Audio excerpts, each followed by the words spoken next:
इस दुनिया में किसी को अपनी एक सांस का भी इख्तियार नहीं। अल्लाह ने अपने फजलो करम से हमें महफूज रखा हुआ है।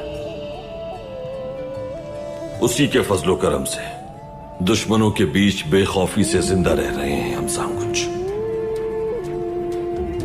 अल्लाह का इंसाफ हमें वहशी और जालिमों के सामने महफूज रखेगा और हमारी मदद करेगा इंशाअल्लाह। आज उन दुश्मनों ने चाल चली है, लेकिन वो ये बात भूल गए हैं कि अल्लाह ही बेहतरीन तदबीर करने वाला है। जब वक्त आएगा तो सब देख लेंगे, तुरुल की तलवार से उनकी मौत होगी।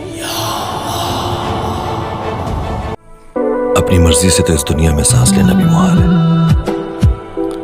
तो फिर क्यों छोड़े हक का रास्ता? जालिम के आगे सर कैसे झुका दे?